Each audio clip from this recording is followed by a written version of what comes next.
తెలంగాణ రాష్ట్రంలో కొండ సురేఖ కూతురు కొండ సుస్మిత చేసినటువంటి వ్యాఖ్యలు అయితే హాట్ టాపిక్ గా మారింది. అయితే కొండ సుస్మిత చేసినటువంటి వ్యాఖ్యలు ఒకసారి మనం చూసుకుంటే ఇక్కడ నా టార్గెట్ రేవంత్ రెడ్డి కాదు, నేను కాంగ్రెస్ పార్టీకి విమర్శించలేదు అనేటువంటి వ్యాఖ్యలు అయితే చేస్తుంది ఆమె.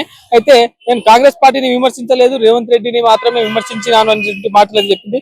నాకు రాహుల్ గాంధీ, సోనియా గాంధీ, అదేవిధంగా ప్రియాంక గాంధీ మీద అయితే నాకు అభిమానం ఉంది, వాళ్ళకి నేను విమర్శించలేదు. ఇక్కడ రేవంత్ రెడ్డి తమ్ముళ్ళు కానీ రేవంత్ రెడ్డి ఫ్యామిలీ చేసినటువంటి కుంభకోణాల మీద అయితే నేను విమర్శించాను.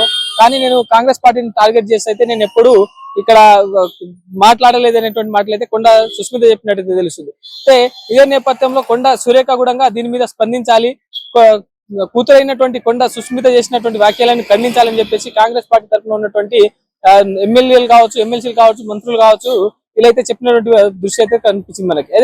ఇదే నేపథ్యంలో మనకి కొండ సురేఖ కూడా టీపీసీసీ మనకి క్రమశిక్షణ కమిటీ కూడా షోకాజ్ నోటీసులు అయితే ఇచ్చింది తెలిసిందే. అయితే ఈ షోకాజ్ నోటీసులు ఇచ్చిన తర్వాత కొండ సురేఖ కూడా దీనికి నాకేం సంబంధం అన్నట్టు రిప్లై ఇచ్చినట్టయితే తెలుస్తుంది మనకి. అయితే ఈ టీపీసీసీ క్రమశిక్షణ కమిటీ ఇచ్చిన షోకాజ్ నోటీసులను కూడా పట్టించుకుంటలేదనేటువంటి నేపథ్యంలో ఈ రోజు అయితే సిఎల్పి మీటింగ్ లో అయితే కొంతమంది ఎమ్మెల్యేలు కావచ్చు, ఎమ్మెల్సీలు కలిసి ఆ ప్రెస్ మీట్ పెట్టడంలో దాంట్లో కూడా చాలా మంది ఎమ్మెల్యేలు కావచ్చు, ఎమ్మెల్సీలు కావచ్చు కొండ సురేఖని బర్తరఫ్ చేయాలి, పార్టీ నుంచి సస్పెండ్ చేయాలని చెప్పేసి ఇక్కడైతే వాళ్ళు భారీ ఎత్తున అగెనిస్ట్ గా కొండ సురేఖకి అయితే మాట్లాడారని చెప్పొచ్చు. అయితే కొంతమంది మనం చూసుకోవచ్చు ఇక్కడ ఏదో ఎమ్మెల్యేలు కానీ ఎమ్మెల్సీలు కానీ ఆ కాకి పిల్ల మాటలు చెప్పినటువంటి మాటలు మనకి కొండ సురేఖనే చెప్పించింది, అది కొండ సురేఖకు అన్ని తెలుసు అనేటువంటి మాటలే చెప్తున్నారు. అయితే మనకి కాంగ్రెస్ పార్టీలో ఇది మొత్తం ఓవరాల్ గా చూసుకుంటే మనకి ఇక్కడ వనపర్తిలో కూడా ఇదే చిన్నారెడ్డి కావచ్చు, అదేవిధంగా ఇప్పుడున్నటువంటి ఎమ్మెల్యే మేఘారెడ్డి అనే వ్యక్తి కూడా కావచ్చు, వాళ్ళ మధ్యలో కూడా కొన్ని ఘర్షణలు అయితే జరుగుతున్నాయని చెప్పేసి ఈ రోజు అయితే మేఘారెడ్డి ఎవరైతే ఉన్నారో వనపర్తి జిల్లా ఎమ్మెల్యే ఈరోజు ఢిల్లీలో వాళ్ళ కార్యకర్తలతోని మీటింగ్ అయితే సమావేశం ఏర్పాటు చేసినారు. ఇదే నేపథ్యంలో ఇక్కడ గాంధీ భవన్ లో కూడా ఇక్కడ మాజీ ఎమ్మెల్యే అయినటువంటి చెన్నారెడ్డి ఇక్కడ వాళ్ళ కార్యకర్తలతోని ఆయన కూడా ఇక్కడ మీటింగ్ పెట్టడం జరిగింది. అంటే ఇక్కడ కాంగ్రెస్ పార్టీలో ఏం జరుగుతుంది అసలు అనేది మనం చూస్తే ఒకసారి గతంలో కూడా మనకి రాజగోపాల్ రెడ్డి గారు కూడా రేవంత్ రెడ్డి మీద అనేక విమర్శలు చేసినారు. అయినా కానీ ఎప్పటికీ రాజగోపాల్ రెడ్డి మీద మాట్లాడని ఈ ఎమ్మెల్యేలు, ఎమ్మెల్సీలు ఇక్కడ కొండ సురేఖ గారిని ఎందుకు ఇట్లా టార్గెట్ చేస్తున్నారు అనేటువంటి ఆరోపణలు కూడా వస్తున్నాయి మనకి ఇక్కడ. అయితే ఇక్కడ ఇదే సందర్భంలో ఇక్కడ మనకి తెలంగాణ ముఖ్యమంత్రి అయినటువంటి రేవంత్ రెడ్డి గారు అయితే తెలంగాణలో లేరని చెప్పొచ్చు. ఇక్కడ ఇప్పుడు ఆయన విదేశీ పర్యటనలో ఉన్నారు. ఇదే ఇక్కడ జరుగుతున్నటువంటి సమాచారం అంతా తెలుసుకొని ఇక్కడ అధిష్టానం కూడా ఆయనకి పర్యటనకి రద్దు చేసి ఇక్కడ యుఎస్ కి వెళ్లాల్సిన రేవంత్ రెడ్డి గారు అయితే మళ్ళీ తిరిగి 23వ తారీఖు తిరిగి హైదరాబాద్ చేరుకుంటారనేటువంటి వార్తలు కూడా మనకు వినిపిస్తున్నాయి.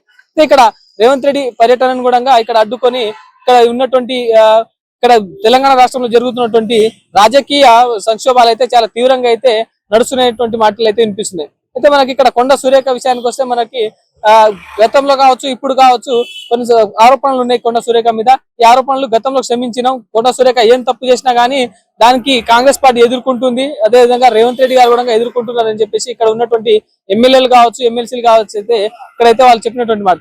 ఇక్కడ ఎవరేం చేసినా గానీ వాళ్ళని షోకాజ్ నోటీసులు కాదు, వాళ్ళకి మనము పార్టీ నుంచి సస్పెండ్ చేయాలి, లేకపోతే బర్తరఫ్ చేయాలని చెప్పేసి ఈ రోజు ఆ సిఎల్పి మీటింగ్ లో అయితే వాళ్ళు ప్రధానంగా డిమాండ్ చేసినట్టు తెలుస్తుంది మనకు. ఇదంతా ఇంకా కొండ సురేఖ తరఫున కూడా కొంతమంది ఎమ్మెల్యేలు, కొంతమంది ఎమ్మెల్సీలు కూడా ఆమెకు కూడా మద్దతుగా ఉన్నారని చెప్పేసి అయితే తెలుస్తుంది మనకి.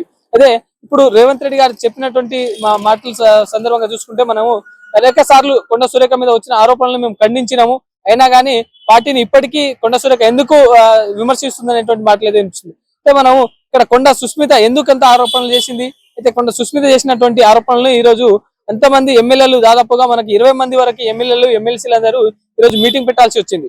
అయితే ఇక్కడ వాళ్ళు పెట్టినటువంటి మీటింగ్ ని ఈరోజు కొండ సురేఖని పార్టీ నుంచి అయితే సస్పెండ్ చేయాలనేటువంటి మాటలు అయితే వాళ్ళు ప్రధానంగా ఇక్కడ డిమాండ్ చేసినారు. ఇక్కడ అనేక మంది వాళ్ళు మాట్లాడి వాళ్ళ యొక్క వర్షని అయితే వాళ్ళు వినిపించినటువంటి ప్రయత్నం చేశారు. ఇక్కడ మన కొండ సురేఖ కూడా మాకు రేవంత్ రెడ్డి మాకు టార్గెట్ అని స్పష్టంగా అయితే చెప్పినట్టయితే తెలుస్తుంది మనకి. అయితే ఇక్కడ కాంగ్రెస్ పార్టీ విమర్శించలేదు నేను, ఇక్కడ నాకు రాహుల్ గాంధీ కావచ్చు, ప్రియాంక గాంధీ కావచ్చు, అదేవిధంగా ఇక్కడ సోనియా గాంధీ కావచ్చు, వాళ్ళ మీద మాకు అభిమానం ఉంది, వాళ్ళకి నేను విమర్శిస్తలేను. కానీ ఇక్కడ రేవంత్ రెడ్డి ఎవరు అనేటువంటి మాటలు అయితే చెప్పింది ఆమె. అయితే ఇక్కడ రేవంత్ రెడ్డికి ఏం అధికారం ఉంది, ఏదైనా ఫైనల్ చేయడానికి, ఏదైనా పార్టీ ఉన్నటువంటి ఎమ్మెల్యేలను ఖరారు చేయడానికి రేవంత్ రెడ్డి ఎవరు, అధిష్టానం ఉంది, అధిష్టానం ఖరారు చేస్తుంది, అధిష్టానమే ఫైనల్ చేస్తుంది అనేటువంటి మాటలు అయితే ఇక్కడ కొండ సుస్మిత చేసినటువంటి పరిస్థితి చూసినాం మనం. అయితే ఏది ఏమైనప్పటికీ ఒకసారి మనము ఇక్కడ ఓవరాల్ గా గమనిస్తే తెలంగాణ రాష్ట్రంలో కాంగ్రెస్ పార్టీలో ఉన్నటువంటి రాజగోపాల్ రెడ్డి కావచ్చు, అదేవిధంగా ఇక్కడ కొండ సురేఖ కావచ్చు, అదేవిధంగా ఇక్కడ మేఘారెడ్డి, అదేవిధంగా ఇక్కడ చెన్నారెడ్డి, వీటి మధ్య అయితే మనం చాలా ఘర్షణలు అయితే చూస్తున్నాము. ఇక్కడ కాంగ్రెస్ పార్టీలో ఇంత ఎందుకు జరుగుతుంది, వీటి వెనకాల ఎవరైనా ఉన్నారా, లేకపోతే వీళ్ళు కావాలని చేస్తున్నారా అనేటువంటి ఆరోపణలు అయితే ఉన్నాయి. మరి అన్ని వేచి చూడాల్సిన అవసరం ఉంది. మరి కొండ సురేఖని పార్టీ నుంచి సస్పెండ్ చేస్తారా, లేకపోతే కొండ సురేఖని ఏమైనా క్షమాపణలు కోరుతుందా అనే దాని మీద అయితే మనం వేచి చూడాల్సిన అవసరం అయితే ఉంది. చూస్తుండండి వెదర్ టీవీ. కెమెరా పర్సన్ నరసింహతో నేను సీతారాం.